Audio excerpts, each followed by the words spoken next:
Hello पिलामाने समस्त को स्वागत करुच्ची आमर यूट्यूब चैनल कर्णालय यूट्यूब चैनल को तेरे पिलामाने आज आम नवोदय 2027 जो मैंने परीक्षा देवे आसंता वर्ष बहुत बड़ इंपोर्टाट क्वेश्चन गुड़िक आज आम करवा भिडियो ताले गसागु और लसागु यही पाठटी तुम समस्त जाच ये पाठटी तुम गोटे मुख्य पाठ बा यहाँ गोटे इंपोर्टाट पाठ कारण यही विषय प्रत्येक वर्ष 4 मार्क प्रश्न आसी था ठीक अच्छे ताले आज आम यही पाठर आज आम केते फिफ्थ पार्ट आज आम करवा पार्ट 4 आज आम करवा या पूर्व पार्ट 1 2 3 4 यही तो सब सरी जाइए 1 रे आम बेसिक पढ़ी पार्ट 2 रे आम कौन पढ़ी ना गुणनीयक कौन गसागु कौन गुणितक कौन यह विषय आम पार्ट 2 रे पढ़ी पार्ट 3 रे कौन करते ना कि प्रोब्लेम करते सेमती पार्ट 4 रे प्रोब्लेम करते आज आम पार्ट 5 रे आम कौन करवा ना यार समस्त प्रकार जहाँ बली जाती सब प्रश्न गुड़ाक रही गुरुत्वपूर्ण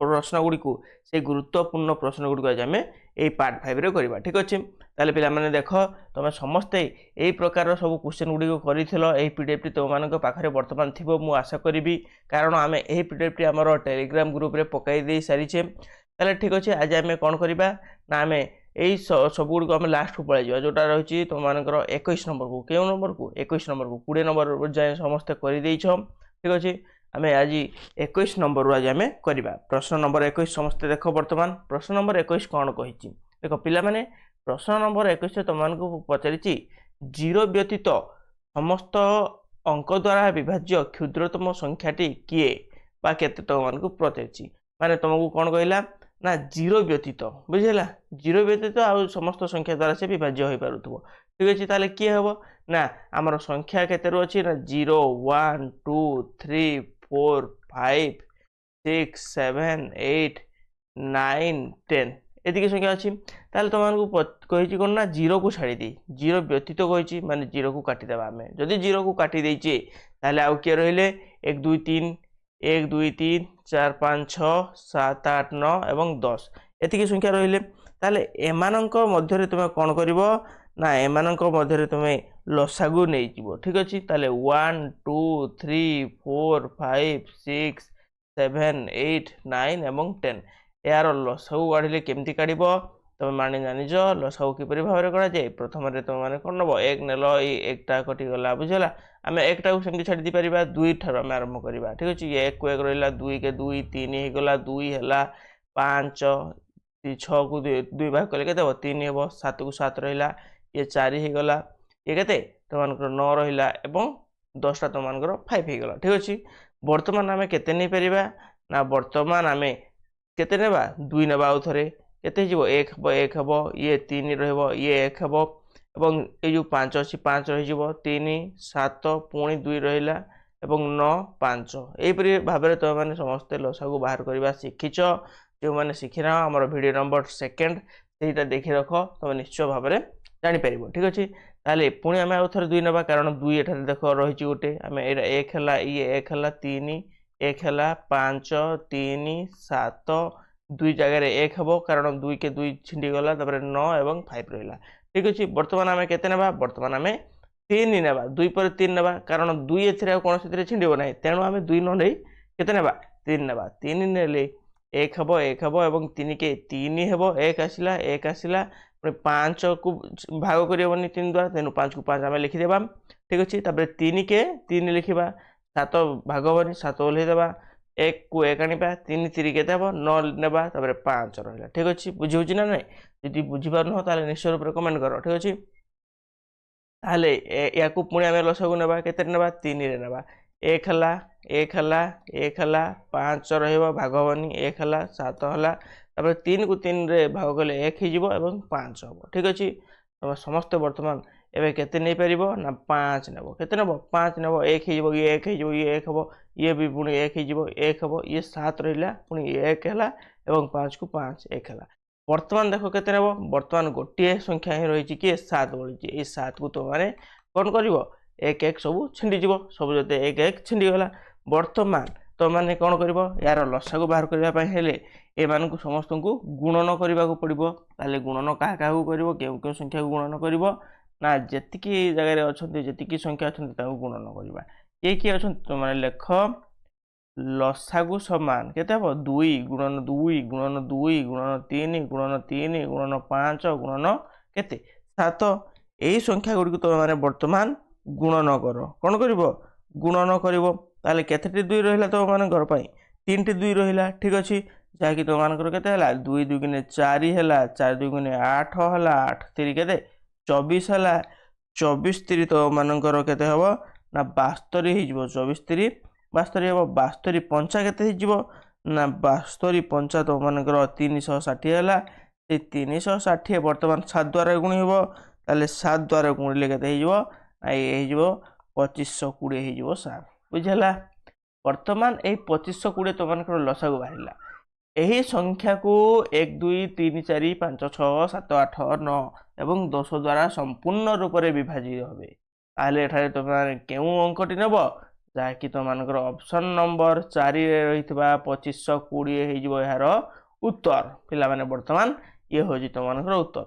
ଯେଉଁ ପିଲାମାନେ ବୁଝିପାରିଲ ଏହି କ୍ୱେଶ୍ଚନଟି କିପରି ଭାବରେ କରାଗଲା, ନିଶ୍ଚୟ ଭାବରେ କମେଣ୍ଟ ସେକ୍ସନରେ ୟେସ୍ ଲେଖ, ନଚେତ୍ କର୍ଣ୍ଣାଳୟ ଲେଖ। କର୍ଣ୍ଣାଳୟ ଲେଖ।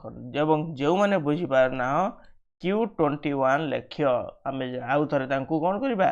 ବୁଝେଇ ପାରିବା। ଠିକ୍ ଅଛି, ବୁଝେଇବା। ତାହେଲେ ଆମେ ନେକ୍ସଟ କ୍ୱେଶ୍ଚନକୁ ଯିବା, ଯେଉଁଟା ରହିଛି କ୍ୱେଶ୍ଚନ ନମ୍ବର 22। କ୍ୱେଶ୍ଚନ ନମ୍ବର 22ରେ କ'ଣ କହିଛି? ଏଇଟା ଗୋଟେ ବଢ଼ିଆ ଇଣ୍ଟରେଷ୍ଟିଂ କ୍ୱେଶ୍ଚନ ରହିଛି। କ'ଣ ରହିଛି ନା ଆମକୁ କହିଛି ସିଏ ଗସାଗୁ ଏବଂ ଲସାଗୁ କାଢ଼ିବା ପାଇଁ, ଲସାଗୁ ଏବଂ ଗସାଗୁ କାଢ଼ିବା ପାଇଁ ସେ ଆମକୁ କହିଛି। ତାପରେ ତାଙ୍କ ମଧ୍ୟରେ ଅନ୍ତର ମାନେ ସମସ୍ତେ ଜାଣିଛ, ଆମେ ଆଗରୁ ବି ଅନେକ ଥର କହିଛି ଅନ୍ତରର ବ୍ୟବହାର ଆମେ କରିଛେ। ଅନ୍ତରର ଅର୍ଥ କ'ଣ? ପାର୍ଥକ୍ୟ ତାଙ୍କ ମଧ୍ୟରେ କେତେ ରହିଛି ସେଇ ସବୁ ଜିନିଷ ଆମେ ଦେଖିବା। ତାହେଲେ ଏଠାରେ କ୍ୱେଶ୍ଚନ ନମ୍ବର 22ରେ କ'ଣ କହିଲା? ନା କ୍ୱେଶ୍ଚନ ନମ୍ବର 22ରେ ତୁମମାନଙ୍କୁ କହିଛି 30 36 ଏବଂ 90 ୟାର ଲସାଗୁ କାଢ଼ିବ ଏବଂ ଗସାଗୁ କାଢ଼ିବ। ତାପରେ ତାଙ୍କ ମଧ୍ୟରେ କେତେ ପାର୍ଥକ୍ୟ ରହିଛି ବା ଅନ୍ତର ରହିଛି ସେଇ ଜିନିଷଟି ତୁମେମାନେ ଚେକ୍ କରିବ। ବର୍ତ୍ତମାନ ଆମେ କାଢ଼ିବା। ଲସାଗୁ ଗୋଟେ ସାଇଡ଼ରେ ଲେଖିବ ସମସ୍ତେ। ଲସାଗୁ ଲେଖିଲ। ଆମେ 30 36 ଏବଂ 90 ୟାର ଲସାଗୁ ବର୍ତ୍ତମାନ କାଢ଼ିବା। ପ୍ରଥମେ 2ରେ ନେବା, କେତେ ହେବ? 15 ହେବ। ଇଏ କେତେ ହେଇଯିବ? 18 ହେବ। ଇଏ କେତେ ହେବ? 45 ହେବ। ତାପରେ ପୁଣି ଆମେ କେତେ ନେବା? 3 ନେବା। କେତେ? ନାଇଁ, ଆମେ ଆଉ ଥରେ 2 ନେଇଯିବା। ଠିକ୍ ଅଛି, ଇଏ ହେଇଯିବ 15, ଇଏ ହେଇଯିବ ତୁମମାନଙ୍କର କେତେ? 9 ହେଇଯିବ। ଇଏ କେତେ? 45 ହେଇଯିବ। ଠିକ୍ ଅଛି, ବର୍ତ୍ତମାନ ଆମେ କେତେ ନେବା? 3 ନେବା। 3 5 15, 3 3 9, 15 3 45 ଗଲା। ପୁଣି ଆଉ ଥରେ ଆମେ କେତେ ନେବା? 3 ନେବା, କାରଣ ଆଉ କୌଣସିଥିରେ ଛିଣ୍ଡିବ ନାହିଁ। 5 ରହିଲା। 3 କେ 3, 3 5 15। ବର୍ତ୍ତମାନ ଆମେ କେତେ ନେବା? 5 ନେବା। 5 କେ 5, 5 କେ 5, 5 କେ 5 ସରିଲା। ତାହେଲେ ଏହାର ଲସାଗୁ କେତେ ହେଲା? ତୁମମାନେ ସମସ୍ତେ ଖାତାରେ ଲେଖ ଲସାଗୁ କିପରି ଭାବରେ ବାହାର କରାଯାଏ।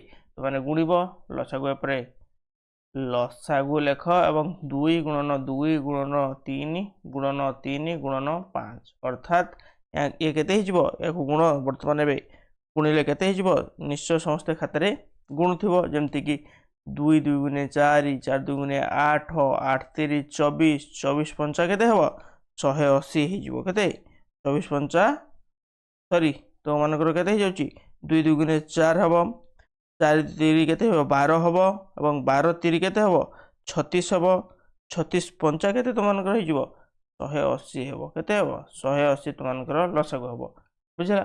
180 ଲସାଗୁ ହେବ। ଆମେ ସେମିତି ଏପଟେ ତୁମମାନଙ୍କର ଗସାଗୁ ବାହାର କରିବା। କ'ଣ ବାହାର କରିବା? ଗସାଗୁ ବର୍ତ୍ତମାନ ବାହାର କରିବା। ଗସାଗୁ। ଠିକ୍ ଅଛି, ଗସାଗୁ ବାହାର କରିବା ପାଇଁ ହେଲେ କ'ଣ? 30 36 ଏବଂ 90କୁ ଲେଖିବା।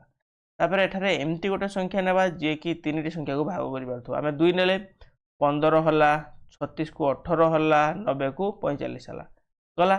ତାପରେ ଆମେ ଏଠାରେ ଏମିତି ଗୋଟେ ସଂଖ୍ୟା ନେବା ଯିଏକି 3ଟି ସଂଖ୍ୟାକୁ ଭାଗ କରିବ। ଆମେ ଯଦି 2 ନେବା କେବଳ 18କୁ ଭାଗ କରିବ, 15କୁ 45କୁ ଭାଗ କରିପାରିବ ନାହିଁ। ଏବେ ତୁମେମାନେ ଏ ଲସାଗୁରେ ଦେଖିଲ 2ଟା ଯେଉଁଟା ନେଇଥିଲେ ଆମେ କ'ଣ 15କୁ ଭାଗ କଲା କି? ଭାଗ କଲା ନାହିଁ, ତେଣୁ ଆମେ ଓହ୍ଲେଇଲେ। କିନ୍ତୁ ଏଇ ଜାଗାରେ ସେମିତି ହେବ ନାହିଁ। ଗସାଗୁଟା କ'ଣ ଜାଣିଛ? ଯେକୌଣସି ସଂଖ୍ୟା ନେବା ସେଇ ସଂଖ୍ୟାଟି କ'ଣ କରୁଥିବ? ସମସ୍ତ ସଂଖ୍ୟାକୁ ଭାଗ କରୁଥିବ। ତାହେଲେ ଆମେ ଏଠାରେ କେତେ ନେବା? 3 ନେବା। 3 ନେଲେ କେତେ ହେବ? ଇଏ 5 ଦ୍ୱାରା ଭାଗ ହେଇଯିବ, ଇଏ 6 ଦ୍ୱାରା ଭାଗ ହେବ, ଇଏ କେତେ ଦ୍ୱାରା ଭାଗ ହେବ? ଇଏ ତୁମମାନଙ୍କର 15 ଦ୍ୱାରା ଭାଗ ହେବ। କେତେ? 15 3 45 ସମସ୍ତେ ଜାଣିଛ। ତାହେଲେ ଏହାର ଗସାଗୁ କେତେ ବାହାରିଲା? ନା ଗସାଗୁ ସାର୍ ବାହାରିଲା 2 ଗୁଣନ 3 ଅର୍ଥାତ୍ 6 ବାହାରିଲା। ବୁଝିହେଲା? ଗସାଗୁ ଯଦି ତୁମମାନଙ୍କର 6 ଆସିଲା ଏବଂ ଲସାଗୁ ଯଦି ତୁମମାନଙ୍କର 180 ଆସିଲା, ବର୍ତ୍ତମାନ କୁହ ଅନ୍ତର କେତେ ହେବ? ନା ଲେଖ ସମସ୍ତେ ଖାତାରେ अंतर तुमମାନଙ୍କର ହେବ 180 ରୁ ଆମେ 6 କୁ ବିୟୋଗ କରିବା କେତେ ଆସିବ 174 ଆସିବ କେତେ ସାରା ଆସିବ 174 ଆସିବ ଇଏ ହେଇଯିବ ତୁମମାନଙ୍କର आंसर ଯାହାକି ଅପସନ ନମ୍ବର 4 ରେ ରହିଛି ତୁମମାନଙ୍କର ଉତ୍ତର ବା आंसर ଯେଉଁ ପିଲାମାନେ ବୁଝି ପାରିଲ ସେମାନେ କମେଣ୍ଟ ସେକ୍ସନ ରେ कर्णालय टाइप कर एवं जो मैंने बुझी पारि ना निश्चय रूप से Q22 टाइप कर बुझीगला सॉरी हाँ Q22 समस्ते टाइप कर आम नेक्स्ट प्रश्न को जीवा जोटा कि रही क्वेश्चन नंबर 23 तापर तुम पे कही रखुची आमर ये जो बैच चली जोटा रही तुमर शंकर बैच ये शंकर बैच तुम नवोदय संपूर्ण रूप से फ्री बैच रौन पैसा नि एवं ए बैच तुमको पूरा बेसिक ठू आरंभ करी एडवांस पर्यंत समस्त क्लास करा जो थे तो माने कौन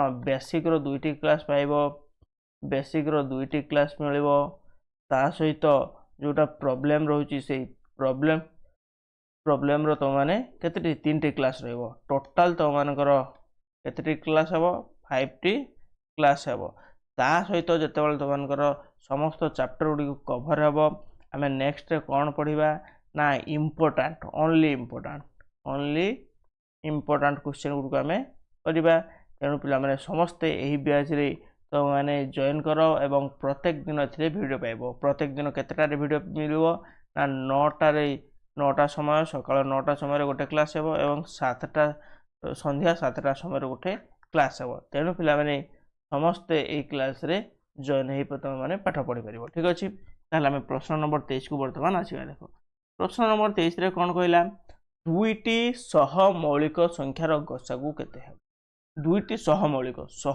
माने कोन जानचो ना को प्राइम आमे इंग्लिश रे कोन कहितो को प्राइम मौलिक संख्या को कोन कहा जाय प्राइम नंबर कहा जाय हो ना नहीं तेनु सहज हेतु लागि आमे कोन लिखिबा को प्राइम नंबर बुझिला ताहले ए जो दुईटी सहमौलिक संख्यार गसागु केते हेबो तो मानकु वर्तमान प्रश्न करिछि हो ना नहीं ताहले ए जिंसटी तो माने किपरि भाबरे बाहर करि परिबो ना तो माने समस्त कर जे दुईटी संख्यार क प्राइम संख्या सर्वदा केते ही थाए एक ही थाए केते एक ही थाए आमे आमे ऑप्शन को जीवा एवं ऑप्शन रे लिखि परिबा कोन ना तो माने लेखो दुईटी सहमौलिक संख्या मध्यरे एक व्यतीत अन्य कोनोसी साधारण गुणनीयक न थाए एक व्यतीत कोनोसी साधारण गुणनीयक न थाए बुझला नै तो माने जिनस लिखि परिबो याकू डायरेक्ट तो माने उत्तर लिखि परिबो बा ए जो माने हमर सेकंड वीडियो देखि जो से माने जानि परिबो जे को प्राइम काहाकू कुआ जे को प्राइम काहाकू कुआ जे बा सहमौलिक काहाकू कुआ जे तो माने जानि परिबो सेही सहमौलिक विषय रे बेसी जानिबा पई हेले तो माने वीडियो नंबर 2 को पळाओ सेते तो माने भलो भाबरे बुझि परिबो जहा कि को प्राइम रे केवल गोटिए ही तो मानकर कोन थिबो गोटिए ही तो अंक मध्यरे जहा कि रही जीवो तांकर सर्वदा गुटे साधारण गुणनीयक रहबो कोन हबो सर्वदा लिखि दियो तमे सर्वदा गोटिए गुणनीयक रहबो गोटिए गुणनीयक रुहे जहा कि होची तो मानकर सी होची एक ये हो जीवो तो मानकर आंसर बुझिला वर्तमान क्वेश्चन नंबर 23 सरला वर्तमान में क्वेश्चन नंबर 24 को जीवा एथिरे किछि नै क्वेश्चन नंबर 23 रे समस्त बुझि जीवो जे जेतेबेले सहमौलिक संख्या आसीबो सेथिरे केवल गोटिए संख्या ही तो मानकर रही साधारण सी हूँ एक बुझला आउ कौन सी संख्या तुम मानकर रे ना आम आसवा प्रश्न नंबर 24 को प्रश्न नंबर 24 रे कौन पचारा ना प्रश्न नंबर 24 रे पचारि 1001 गुणितक एक संख्यार क्यों संख्या गुड़ी को भाग कले भागशेष रहा कहूँ अर्थात 1001 गुणितक गोटे आम एपरी संख्या आम नेबा जो संख्या गुड़िकर भाग कले कौन हम ना भागशेष किसी बलब ना अर्थात शून्य रहिबो ठीक अछि ताहले एटा आमे किपरि भाबरे बाहर करिबा ना एटा को आमे वर्तमान तार मौलिक संख्या गुडी को देखिबा ठीक अछि केउ मौलिक संख्या द्वारा एहा को आमे भाग करिबा आमे एको ऑप्शन वाइज आमे चेक करि जिबा संख्या गुडी को गुणी गुणी जिबा ठीक अछि आमे जदि संख्या गुडी को गुणी गुणी जिबा ताहले आमे आराम से यार उत्तर मिल जिवो ठीक अछि तेनु तो माने कोन करो ऑप्शन गुडी को गुणी गुणी चलो ठीक अछि यदि ऑप्शन गुडी को यदि गुणी गुणी जिवो ताहले तो माने ए जिनसटी जानि परिबो बुझला ना नै ताहले देखो आमे प्रत्येक ऑप्शन गुडी को गुणीबा वर्तमान 3 गुणन 5 गुणन 7 अछि एगुडी मौलिक संख्या मानकर किछि सेमति लसागु बाहर करले भी जतिके हेबो तो माने जानिचो मौलिक संख्या जेतले मौलिक संख्यार ଲସାଗୁ କ'ଣ ହେଇଥାଏ ତାଙ୍କର ଗୁଣଫଳ ସହିତ ସମାନ ହୋଇଥାଏ। ଏଇଟା ଆମେ ଜାଣିଛେ ପଢ଼ିଛେ। ତେଣୁ ଏଇ ଜିନିଷ ଗୁଡ଼ିକ ଆମେ ଡାଇରେକ୍ଟ ଗୁଣିଦେବା। 3 ଗୁଣନ 5 ଗୁଣନ 7 ଏଟାକୁ ଗୁଣିଲେ କେତେ ହେଇଯିବ 105 ହେଇଯିବ। ସେମିତି ଆମେ ଯଦି 3 ଗୁଣନ 5 ଗୁଣନ କେତେ ଅଛି ସରି 5 ଗୁଣନ 7 ଗୁଣନ 11 ଏଇ ତିନିଟାକୁ ଆମେ ଗୁଣିଲେ କେତେ ହେବ ନା ଆମର 5 ଗୁଣନ 7 ଗୁଣନ 11 କୁ ଗୁଣିଲେ 275 ହେବ। ବୁଝିଲା। ବର୍ତ୍ତମାନ ଆମେ 7 ଗୁଣନ 11 ଗୁଣନ 13 କେତେ ଅଛି ନା ତମାନେ ଦେଖ 7 ଗୁଣନ 11 ଗୁଣନ 7 ଗୁଣନ 11 ଗୁଣନ ଏବଂ କେତେ ଅଛି 13 ଅଛି। ଏଇଟାକୁ ତମେ ଗୁଣିବ କେତେ ହେଇଯିବ 1001 ହେବ। ବୁଝିଲା। ଏବଂ ଲାଷ୍ଟ ତମେ ଗୁଣିବ କେତେ ତମମାନଙ୍କର ଅଛି 7th ଗୁଣନ 11th ଗୁଣନ 19 ଅଛି। ଏଟାକୁ ଗୁଣିଲେ 1463 ହେବ। ବର୍ତ୍ତମାନ ତମେ ଦେଖ ଏହା କାହା ସହିତ କେଉଁ ସଂଖ୍ୟା ସହିତ ତମେ ଯଦି ଗୁଣିବ ବା ଭାଗ କରିବ ତାହାର ଭାଗ ଶେଷ ରହିବ ନାହିଁ। ଅପସନ୍ ନମ୍ବର 3ରେ ତମେ ଦେଖିପାରୁଛ କ'ଣ ନା ଏହାର ଗୁଣଫଳ କେତେ 1001 ଆସୁଛି। ଯଦି ଆମେ ଏହି 1001 କୁ 1001 ଦ୍ୱାରା ଭାଗ କଲେ କ'ଣ ହେବ ସମ୍ପୂର୍ଣ୍ଣ ରୂପରେ ଇଏ ଭାଗ ହୋଇଯିବ। ତେଣୁ ଅପସନ୍ ନମ୍ବର 3 ତୁମମାନଙ୍କର ଉତ୍ତର ହେବ। ଏଇଟା କିଛି ଏଇଭଳିଆ କ୍ୱେଶ୍ଚନ୍ ଅଛି ଯେଉଁ କ୍ୱେଶ୍ଚନ୍ ଗୁଡ଼ିକୁ ତୁମେ କ'ଣ କରିବ ନା ଅପସନ୍ ୱାଇଜ୍ ଯିବ, ଯାହାଫଳରେ ତୁମେ କ୍ୱେଶ୍ଚନ୍ଟିକୁ ଶୀଘ୍ର କରିପାରିବ। ଠିକ୍ ଅଛି। ବର୍ତ୍ତମାନ କ୍ୱେଶ୍ଚନ୍ ନମ୍ବର 24 ସରିଲା। ଆମେ କ୍ୱେଶ୍ଚନ୍ ନମ୍ବର 25 କୁ ଯିବା। ଠିକ୍ ଅଛି। କ୍ୱେଶ୍ଚନ୍ ନମ୍ବର 25ରେ କ'ଣ କହିଛି ନା କ୍ୱେଶ୍ଚନ୍ ନମ୍ବର 25ରେ ତୁମମାନଙ୍କୁ ପଚାରିଛି ଦୁଇଟି ସଂଖ୍ୟାର ଗୁଣଫଳ 216। ଦୁଇଟି ସଂଖ୍ୟା ଅଛି ଯାହା ବି ଅଛି ସେଇ ଦୁଇଟି ସଂଖ୍ୟାରୁ କେତେ ତାଙ୍କର ଗୁଣଫଳ ଦେଇଛି 216 ଏବଂ ଗସାଗୁ ଦେଲା 3।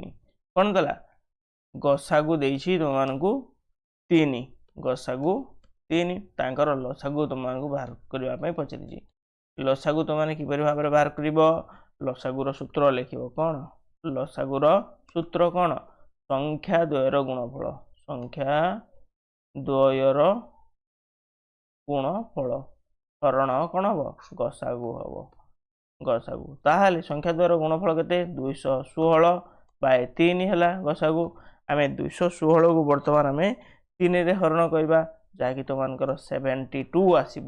ବୁଝିଲା। 72 ତୁମମାନଙ୍କର ଉତ୍ତର ହେବ। ଯେଉଁମାନେ ହରଣ କରି ଜାଣିନାହ ତୁମମାନେ କେମିତି କରିବ 216କୁ 3ରେ ହରଣ କରିବ। 3 7 କେତେ ହେଇଗଲା 21 ହେଲା। ତାପରେ 6 ଆସିଲା 3 2 ଗୁଣେ 6 ହେଲା। ଏମିତି ତୁମମାନେ ହରଣ କରିବ ତ ଆଉ କ'ଣ ଅଛି। ତାହେଲେ ଏଥିରେ କ୍ୱେଶ୍ଚନ୍ ନମ୍ବର 25ର ଉତ୍ତର କେତେ ହେବ? ଅପସନ୍ ନମ୍ବର 4 ହେବ। ଇଏ ହେଉଛି ଏହାର ଉତ୍ତର। ପିଲାମାନେ ବୁଝିପାରିଲ ନା ବୁଝିପାରିଲେନି? ଯେଉଁମାନେ ବୁଝିପାରୁଛ ନିଶ୍ଚୟ ରୂପରେ କମେଣ୍ଟ ସେକ୍ସନରେ କର୍ଣ୍ଣାଳୟ ଲେଖ ଏବଂ ଯେଉଁମାନେ ବୁଝିପାରିନାହ Q25 ଲେଖ, ଯାହାଫଳରେ ସେମାନଙ୍କୁ ଆଉ ଥରେ ଭଲ ଭାବରେ ବୁଝାଯିବ ସେଇ କ୍ୱେଶ୍ଚନଟି। ଠିକ୍ ଅଛି। ତାହେଲେ ଆମେ ବର୍ତ୍ତମାନ ଦେଖିବା ଏଇ କ୍ୱେଶ୍ଚନଟି ଟିକେ ଲେଖା ଭୁଲ ଅଛି, ତୁମମାନେ ଛାଡ଼ି ଦେଇଥାଅ, ତାକୁ ପରେ ଆମେ କରିବା ଠିକ୍ ଅଛି। ତାହେଲେ ଏଇ କ୍ୱେଶ୍ଚନଟିକୁ ତୁମମାନେ ଛାଡ଼ିକି ସ୍କିପ୍ କରିକି ପ୍ରଶ୍ନ ନମ୍ବର 27କୁ ଆସ। ପ୍ରଶ୍ନ ନମ୍ବର 27ରେ କ'ଣ କହୁଛି ନା ପ୍ରଶ୍ନ ନମ୍ବର 27ରେ କହୁଛି 2 ଅଙ୍କ ବିଶିଷ୍ଟ କେଉଁ ବୃହତ୍ତମ ସଂଖ୍ୟା ଦ୍ୱାରା 303 403 503କୁ ଭାଗ କଲେ ପ୍ରତ୍ୟେକ ସ୍ଥଳରେ ଭାଗ ଶେଷ ସମାନ ରହିବ କହିଛି। ପ୍ରତ୍ୟେକ ସ୍ଥଳରେ ଯେହେତୁ ଭାଗ ଶେଷ ସମାନ ରହିବ କହିଛି, ସେଥିପାଇଁ ଆମକୁ କ'ଣ କରିବାକୁ ପଡ଼ିବ ନା ସେଥିପାଇଁ ଆମକୁ ପ୍ରତ୍ୟେକ ସଂଖ୍ୟାରୁ ଆମକୁ କାଟିବାକୁ ପଡ଼ିବ। କେତେ କାଟିବାକୁ ପଡ଼ିବ ନା ତାଙ୍କମାନଙ୍କ ମଧ୍ୟରେ ପାର୍ଶ୍ୱବର୍ତ୍ତୀ ପାର୍ଥକ୍ୟ ବାହାର କରିବାକୁ ହେବ। କ'ଣ ବାହାର କରିବାକୁ ପଡ଼ିବ ନା ସମସ୍ତେ ଲେଖ ପାର୍ଶ୍ୱବର୍ତ୍ତୀ କ'ଣ ବାହାର କରିବ ପାର୍ଥକ୍ୟ ବାହାର କରିବ। ଠିକ୍ ଅଛି। ପାର୍ଶ୍ୱବର୍ତ୍ତୀ ପାର୍ଥକ୍ୟ ବାହାର କରିବା। ତାହେଲେ ପାର୍ଶ୍ୱବର୍ତ୍ତୀ ପାର୍ଥକ୍ୟ ବାହାର କରିବାକୁ ହେଲେ ଆମେ କ'ଣ କରିବାକୁ ପଡ଼ିବ ନା ସମସ୍ତେ 403ରୁ 303କୁ କାଟ କେତେ ହେବ 100 ଆସିବ ପାର୍ଥକ୍ୟ। ସେମିତି 503ରୁ 403କୁ କାଟିଲେ କେତେ ଆସିବ 100 ଆସିବ ପାର୍ଥକ୍ୟ। 100 ଆସିଲା। ବର୍ତ୍ତମାନ ଦେଖ ବର୍ତ୍ତମାନ 100ର ଗସାଗୁ ବାହାର କଲେ କେତେ ଆସିବ? ଯଦି ଆମେ ଏଇ 100ର ଗସାଗୁ ବାହାର କରିବା, 100ର ଗସାଗୁ ବାହାର କଲେ 100 ହେବ, ହଁ ନା ନାହିଁ? ଯଦି 100 ହେଉଛି ତାହେଲେ ଆମେ କ'ଣ କରିବା ନା 2 ଅଙ୍କ ବିଶିଷ୍ଟ କେଉଁ ବୃହତ୍ତମ ସଂଖ୍ୟା ଦ୍ୱାରା ଭାଗ କରିବା ପାଇଁ ତୁମମାନଙ୍କୁ କହିଛି। କେଉଁ ଅଙ୍କ କହିଛି 2 ଅଙ୍କ। ଯଦି 3 ଅଙ୍କ କହିଥାନ୍ତା ତାହେଲେ 100 ହୋଇଯାଇଥାନ୍ତା। କିନ୍ତୁ ଯେହେତୁ 2 ଅଙ୍କ ପଚାରିଛି ତୁମମାନଙ୍କୁ କ'ଣ ହେବ ନା ଏବେ 100ର ଗୁଣନୀୟକୁ ତୁମେମାନେ ବାହାର କର। ଦେଖ ଏଇ ଯେଉଁ ଅପସନ୍ ମଧ୍ୟରୁ 100ର ଗୁଣନୀୟକ କିଏ ଅଛି? ଗୁଣନୀୟକ 100ର ଗୁଣନୀୟକ କିଏ ଅଛି? ତୁମମାନେ ଦେଖିପାରୁଛ ଯେ 52 ଅଛି। ଆଉ ଏଇ 48 ତ 100କୁ ଭାଗ କରିପାରିବ ନାହିଁ, 49 ମଧ୍ୟ ଭାଗ କରିପାରିବ ନାହିଁ, 52 ମଧ୍ୟ ଭାଗ କରିପାରିବ ନାହିଁ। ତାହେଲେ ଏଠାରେ କେବଳ ଗୋଟିଏ ହିଁ ଅଛି। କିଏ? ସିଏ ହେଉଛି 50। ଏଇ 50 ହିଁ 100ର ଗୁଣନୀୟକ। ତେଣୁ 50 ଯିବ ଏହାର ଉତ୍ତର ବା ଇଏ ହେଉଛି ତୁମମାନଙ୍କର आंसर बुझेला जदि ए क्वेश्चन बुझी पारछ निश्चय रूप से तुम माने हमर कमेंट सेक्शन रे कर्णालय टाइप करो एवं जदि बुझी पारि ना ए प्रश्न तुम माने कौन करिवो ना Q27 कमेंट रे लेख ठीक अच्छे ताहले आमे प्रश्न नंबर 27 को जीवा तापर तुमको कहूँ पे जो मैंने ये प्रश्न गुड़ी को बर्तमान लिखुच और जदि लिखि पारु ना स्पीड रे तो मैंने कौन कर केवल एवं वीडियो देखी युड़ी को बुझी नियो पर तुम मैंने आउ थे वीडियो देखिबो और वीडियो देखी प्रत्येक क्वेश्चन को लिखिबो नचेत यही पीडीएफ आमर टेलीग्राम ग्रुप रे मिल जिवो से टेलीग्राम ग्रुप रो लिंक मुझे वीडियो डिस्क्रिप्शन रे दे दीजिए से लिंक को क्लिक करिवो एवं ए पीडीएफ रे डाउनलोड करि परिबो ठीक अछि आम क्वेश्चन नंबर 28 को बर्तमान आसवा क्वेश्चन नंबर 28 तुमको कौन कहला ना 3 अंक विशिष्ट क्यों क्षुद्रतम संख्या 111 रे जोग कले जोगफल 4 5 और 10 द्वारा विभाज्य हे तुमको यहाँ गोटे भल क्वेश्चन कही कौन कही 28 नंबर 3 अंक विशिष्ट क्षुद्रतम संख्या रे कौन करवा ना 111 जदि जोग करुचे जोगफल 4 5 10 द्वारा विभाज्य हम कही तुमने कौन कर ना प्रथम 4 5 और 10 लसागु काढ़ कौन काढ़ लसागु काढ़ीदेव क्षुद्रतम संख्या जेहेतु तुमको पचारि लसागु काढ़ीदेव ठीक अच्छे ताले एमानकर लसागु काढ़ले केते हम 20 हम जानिच यांकर लसागु केते हम 20 हम से 20 हूँ तो यांकर लसागु समस्त लसागु काढ़ी जानिच तेणु आम डायरेक्ट लिखिदेले 20 ताहले जोगफलटी 20 एक गुणितक हवा आवश्यक आम जो जोगफल बाहर करवा से जोगफल कौन जोगफलटी तुमको 20 कौन हवा कथा 20 गोटे गुणितक हम 20 गुणितक हेब ताहले वर्तमान देख जो जिनसटी तुमको कही कौन पचारि माने तुम्हें ऑप्शन हिसाब रे जीव जहाँटी तुमकर 109 आम गोटे ऑप्शन नहीं कि गलु है ये 109 रे वर्तमान जदि आम 111 जोग करवा ताहले जोग कले केते हेबो ना 220 हेबो ताहले 220 टी 20 द्वारा भाग होची ना नहीं देखिबो ये जो 220 टी तुमकर केते द्वारा 220 टी 20 द्वारा भाग होउथबो हाँ ना नहीं जदि भाग होउची ताहले ऑप्शन 1 हेबो बुझला नहीं आम बर्तमान भाग करके देखा तुम मैंने समस्त खातार भाग कर 220 को केते द्वारा 20 द्वारा भाग कर 20 के 20 गला बर्तमान पुणी 2 आसला 0 आसला 20 के 20 संपूर्ण रूप से देख भाग होची अर्थात तो मैंने एवं कहीपर जे 109 हो उत्तर किंतु आम जदि यही 111 द्वारा बुझला ना ये जो 111 द्वारा कौन जदि आउ जेकोसी संख्या चेक कर तुम मैंने 110 रहा और 111 को जोग कर जोगफल द्वारा 20 को पुणी हरण कर जदि हरण होची 0 बलुथबो ताले एगुड़ को हेबे किंतु एमान मध्य आउ कौन संख्या हेब ना केवल 109 ही हेब तुमको मुझे कौन कहली ना एम लसागु बाहर कर लसागु बाहर कर सारापर जी आसला लसागु से ही लसागुर गोटे गुणफल होतर गोटे गुणितक हो कहली तेणु 20 गुणितक जी हो 111 से संख्या को जोग कर जोग फल जदि 20 गुणितक आसला ताले से संख्या यार उत्तर हम ठीक अच्छे जो मैंने बुझीपार निश्चय रूप से कौन कर्णालय टाइप कर एवं जो मैंने बुझीपारी ना Q28 टाइप कर जहाँ फल आउ थे आम कौन करवा बुझा बुझेगा आउ थे बुझा बर्तमान आम क्वेश्चन नंबर 29 देखा ये क्वेश्चन नंबर 29 तुम मान बहुत इंपोर्टाट कारण ये प्रश्न यही वर्ष आसबार बहुत चांस रही ताहले प्रश्न नंबर 29 कौन कहूँ ना 2टी टैंकर रे यथाक्रमे 850 एवं 680 लिटर पेट्रोल आसे कौन कहला ना 2टी टैंकर रे गोटे टैंकर रे 850 आसीबो एवं 680 आसीबो 2टी टैंकर गला ताहले एथारे प्रश्न पचारे आमे जदि केते बड़ मापयंत्र आनिबा से मापयंत्र रे कौन ये जो टैंकर रे पेट्रोल गोटे थर बा पूर्ण थर रे माप करहब तुमको पचारि प्रश्न ताले तुमको संख्या कौन देछि 850 लिटर एवं 680 लिटर तुमको देछि ताले यार तुमने कौन लसागु बाहर करबो ना गसागु बाहर करबो तुम मानक प्रश्न रे देखो कौन कहिछि सर्वाधिक पचारिछि सर्वाधिक पाई तुमने जानिछ सब बेले गरिष्ठ बुझला नहीं गरिष्ठ जदि तुमने कौन बाहर करबो गसागु बाहर करबो कौन गसागु बाहर करबो ताले यार गसागु बाहर कले 2 नेब 2 ने 425 हेब एवं केते हो 340 हेब तापर आम केते नहीं परिबा 5 नेबा 5 नेले 425 को केते हेब 85 ହେଇଯିବ ଏବଂ ଇଏ 68 ହେବ। ତାପରେ ପୁଣି ଆମେ କେତେ ନେବା ନା 17 ନେଇଯିବା। 17 ନେଲେ ଇଏ 5 ଏବଂ ଇଏ 4। ତାପରେ ଏମିତି କୌଣସି ସଂଖ୍ୟା ଅଛି କି ଯିଏ ଏମାନଙ୍କୁ ଭାଗ କରିପାରିବ ନା ଆଉ କେହି ନାହିଁ। ତାହେଲେ ୟାଙ୍କର ଗସାଗୁ କେତେ ହେବ ତୁମମାନେ ଲେଖ ଗସାଗୁ 2 ଗୁଣନ 5 ଗୁଣନ 17 ଅର୍ଥାତ୍ ୟାଙ୍କର ଗସାଗୁ ହୋଇଗଲା 170 170। ତାହେଲେ ଅପସନ୍ ନମ୍ବର କେତେରେ ରହିଛି 4ରେ। ଅପସନ୍ ନମ୍ବର 4 ହେଇଯିବ ଏହାର ଉତ୍ତର ବା ଏହାର ଆନ୍ସର। ବୁଝିଲା ପିଲାମାନେ। ତାହେଲେ ଆମେ କ୍ୱେଶ୍ଚନ୍ ନମ୍ବର 30 କୁ ବର୍ତ୍ତମାନ ଯିବା। କ'ଣ କହିଛି କ୍ୱେଶ୍ଚନ୍ ନମ୍ବର 30 କୁ। କ୍ୱେଶ୍ଚନ୍ ନମ୍ବର 30 ବି ଗୋଟେ ଇମ୍ପୋର୍ଟାଣ୍ଟ କ୍ୱେଶ୍ଚନ୍, କାରଣ ଇଏ ବି ଗୋଟେ ପରୀକ୍ଷାରେ ଆସୁଥିବା ଭଳିଆ କ୍ୱେଶ୍ଚନ୍ ଯେ କ'ଣ କହିଛି ନା କେଉଁ ବୃହତ୍ତମ ସଂଖ୍ୟା ଦ୍ୱାରା 398, 436, 542କୁ ଭାଗ କଲେ ଯଥାକ୍ରମେ 7, 11, 15 ଭାଗଶେଷ ବଳିବ କହୁଛି। ୟାକୁ ଭାଗ କଲେ ଭାଗଶେଷ 7 ବଳୁଥିବ, ୟାକୁ ଭାଗ କଲେ ଭାଗଶେଷ 11 ବଳୁଥିବ, 542କୁ ଭାଗ କଲେ ଭାଗଶେଷ 15 ବଳୁଥିବ। ଏହିପରି ତୁମମାନଙ୍କୁ କହିଛି। ତେଣୁ ତୁମମାନେ କ'ଣ କରିବ ନା 398ରୁ 7 କାଟିଦେବ, କାରଣ ଇଏ ହେଉଛି ତୁମମାନଙ୍କର ଭାଗଶେଷ। 7 କାଟିଦେଲେ କେତେ ହେବ 391 ହେବ।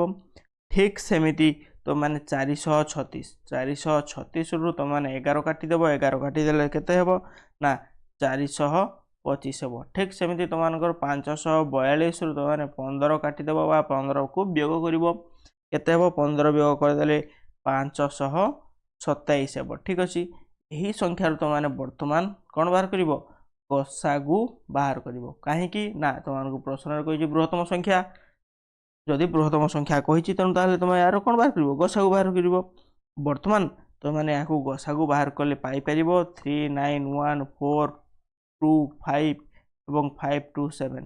ଏହି ସଂଖ୍ୟାରୁ ଯଦି ଗସାଗୁ ବାହାର କରିବ ତୁମମାନେ ଗସାଗୁ ନିଜେ କରିବ। ଗସାଗୁ ବାହାର କଲେ କେତେ ଆସିବ ନା ଉତ୍ତରରେ 17 ଆସିବ। କେତେ ଆସିବ 17, ଯାହାକି ଅପସନ୍ ନମ୍ବର 1ରେ ରହିଛି। ଏହି ଗସାଗୁ ଗୁଡ଼ିକ ତୁମମାନେ ନିଜେ କର। ଯଦି ଯେଉଁମାନେ ବୁଝିପାରୁନାହ ଗସାଗୁ କିପରି ବାହାର କରି ଜାଣିପାରୁନାହ, ନିଶ୍ଚୟ ରୂପରେ ତାଙ୍କୁ ମାନଙ୍କୁ କହିବି ମୁଁ ଭିଡ଼ିଓ ନମ୍ବର 2କୁ ଦେଖ, ଯାହାଫଳରେ ତୁମମାନେ ଗସାଗୁ କିପରି ବାହାର କରାଯାଏ ତୁମମାନେ ଭଲ ଭାବରେ ଜାଣିପାରିବ। ଯଦି ବି ତୁମମାନେ ଜାଣିପାରୁନାହ ନିଶ୍ଚୟ ରୂପରେ ମୁଁ ତୁମମାନଙ୍କୁ କହିବି ମୋର ଫୋନ୍ ନମ୍ବର 9827945342। ଏହି ନମ୍ବରରେ ତୁମମାନେ ମୋତେ କଲ୍ କରିପାରିବ। ବୁଝିଲା। କହିବ କର୍ଣ୍ଣାଳୟର ନମ୍ବର। ଏହି ନମ୍ବରରେ ତୁମେ ଯେତେବେଳେ କଲ୍ କରିବ ତାହେଲେ ମୁଁ ତୁମମାନଙ୍କୁ ଏହି ନମ୍ବରଟି ବୁଝାଇଦେବି। ତୁମେମାନେ କେବଳ ମୋତେ କହିବ କ୍ୱେଶ୍ଚନ୍ ନମ୍ବର କେଉଁଟା। ବୁଝିଲା। Q30। ଯଦି ବୁଝିପାରୁନାହ ତାହେଲେ ଏହି ନମ୍ବରରେ କଲ୍ କରିକି ମୋତେ ପଚାରିପାରିବ। ଠିକ୍ ଅଛି। ବର୍ତ୍ତମାନ ଆମେ ଯିବା କ୍ୱେଶ୍ଚନ୍ ନମ୍ବର 31କୁ। କ'ଣ କ୍ୱେଶ୍ଚନ୍ ନମ୍ବର 31। କ୍ୱେଶ୍ଚନ୍ ନମ୍ବର 31ରେ କ'ଣ ପଚାରିଛି ନା ତୁମମାନଙ୍କୁ ପଚାରିଛି ଗୋଟିଏ କୋଠରୀର ଦୈର୍ଘ୍ୟ, ପ୍ରସ୍ଥ, ଉଚ୍ଚତା ଯଥାକ୍ରମେ କେତେ 7 ମିଟର 25 ସେଣ୍ଟିମିଟର ଏବଂ 6 ମିଟର 75 ସେଣ୍ଟିମିଟର ଏବଂ ଆଉ ଗୋଟେ ହେଉଛି କେତେ 4 ମିଟର 50 ସେଣ୍ଟିମିଟର ଅଛି। ତାହେଲେ ତୁମମାନେ କେଉଁ ବୃହତ୍ତମ ବାଡ଼ି ଆଣିଲେ ବା କେଉଁ ବୃହତ୍ତମ ବାଡ଼ି ସାହାଯ୍ୟରେ ତୁମେ କୋଠରୀର ଲମ୍ବ, ପ୍ରସ୍ଥ ଏବଂ ଉଚ୍ଚତା ଗୋଟେ ଥର ମାପିପାରିବ। ତାହେଲେ ଏହି ପ୍ରଶ୍ନଟିକୁ କିପରି ଭାବରେ କରିବ ନା ତୁମେମାନେ ଏହାର ଗସାଗୁ କାଢ଼ିବ। ଏଠାରେ ତୁମମାନଙ୍କୁ ବୃହତ୍ତମ ଯେହେତୁ ପଚାରିଛି ତୁମମାନେ ଗସାଗୁ କାଢ଼ିବ। ତେଣୁ ଏଠାରେ ଦେଖ 7 ମିଟର 25 ସେଣ୍ଟିମିଟର ତୁମମାନଙ୍କୁ ପଚାରିଛି। এই ଯେଉଁ 7 ମିଟର ଏବଂ 25 ସେଣ୍ଟିମିଟରର ତୁମେମାନେ କିପରି ଭାବରେ କରିବ। ତୁମେମାନେ ଜାଣିଛ ଯେ କେତେ 7 ମିଟର, ଯାହାକି ତୁମମାନେ ଏଠାରେ ଲେଖ ଗୋଟେ ମିଟର କେତେ ହୁଏ, ଗୋଟେ ମିଟର 100 ସେଣ୍ଟିମିଟର ହୁଏ, ହଁ ନା ନାହିଁ।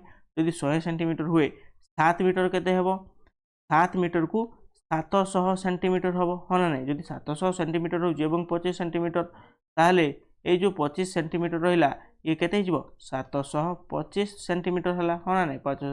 725 ସେଣ୍ଟିମିଟର ହେଲା। ଠିକ୍ ସେମିତି ତୁମମାନଙ୍କର 6 ମିଟର 75 ସେଣ୍ଟିମିଟର ଅଛି। 6 ମିଟର 75 ସେଣ୍ଟିମିଟରକୁ ତୁମମାନେ କ'ଣ କରିବ ନା 600 ସେଣ୍ଟିମିଟର ପ୍ଲସ୍ 75 ସେଣ୍ଟିମିଟର, ଯାହାକି ତୁମମାନଙ୍କର 675 ସେଣ୍ଟିମିଟର ହେଲା। ତାପରେ ଦେଖ ଆଉ ଗୋଟେ ରହିଲା 4 ମିଟର 50 ସେଣ୍ଟିମିଟର। ବୁଝିଲା। ୟାକୁ ତୁମମାନେ କ'ଣ 400 ସେଣ୍ଟିମିଟର କରିପାରିବ, ତା ସହିତ 50 ସେଣ୍ଟିମିଟର କରିପାରିବ, ଯାହାକି 450 ସେଣ୍ଟିମିଟର ବର୍ତ୍ତମାନ ହେଲା। ବର୍ତ୍ତମାନ ଦେଖ ଏଇ ଯେଉଁ ତିନୋଟି ତୁମମାନଙ୍କୁ ସେଣ୍ଟିମିଟରରେ ମିଳିଲା, ୟାର ତୁମମାନେ ଗସାଗୁ କରିବ। କେତେ କେତେ 725 ଗୋଟେ, 675 ଗୋଟେ, 450 ଗୋଟେ। बुझला ना ये जो 3टी रहिला यार तुम माने कोन करबो गसागु बाहर करबो गसागु बाहर करले केते हेबो तुम माने देखिबो जे याकू गसागु तुम माने खाता निजे करबो जहा कि गसागु मिलबो केते गसागु तुम माने 25 पाइबो बुझला ना ये होची आंसर बा ये होची तुम मानकर उत्तर ताले पिला माने एठारे कोन हिची ना तुम मानकर ऑप्शन रे देई नाही तुम माने ऑप्शन 5th गोटे लेख जहा कि तुम मानकर 25 सेंटीमीटर गोटे लिखिबो केते 25 सेंटीमीटर ये हिजो तुम मानकर उत्तर एवं ए ऑप्शन रे जेहेतु देई नथिला आमे ए ऑप्शन टी को आ गोटे ऐड करिकि या को उत्तर बोले आमे लिखिले बुझला कारण तुम माने जानिचो ए 25 सेंटीमीटर ही यार गसागु आसीबो बुझला नै एवं पिलाने जो माने ए गसागु किपरि भाबरे बाहर करा जाय जानि पारुना निश्चय रूप रे मते कांटेक्ट करिवो 9827945342 ए नंबर रे तुम माने मते कॉल करि परिबो एवं तुम माने क्वेश्चन नंबर जदी कहिबो ताले मु तुम मानकू यार आंसर टी बुझाई दे परिबी फोन कॉल रे नचेत व्हाट्सएप रे मते मते मेसेज करि परिबो ठीक अछि ताले पिला माने आजि पई आमे वीडियो अथि रखिबा आजि रो वीडियो अथि रखिबा आमेर 32 नंबर ता सहित 33 34 एवं 35 एथिकी जो रहिला तुम मानकर चारिटी नंबर ए जो चारटी नंबर रहिला ए नंबर गुडी को तो माने निजे चेष्टा करिवो निजे करिवो बुझला तापर तुम मानक मधुर जदी डाउट आसिला ए क्वेश्चन गुडी को जदी तुम माने जानि पारलो नाही ताले 9827945342 ए नंबर रे मते कॉल करिवो हला कॉल करिकि तुम माने मते पचारि पारिवो बुझ पालो ना नाही पचारि पारिवो ता सहित तुम मानकू संपूर्ण रूप रे यार सॉल्यूशन मिल जिवो एवं तुम माने भल भाव में आगो को बढ़ी जीवो ताले पिला माने आज पई एतिकी हमें एतिकी रहबा रहिली आज वीडियो क्लोज करिबा रहिली जय जगन्नाथ।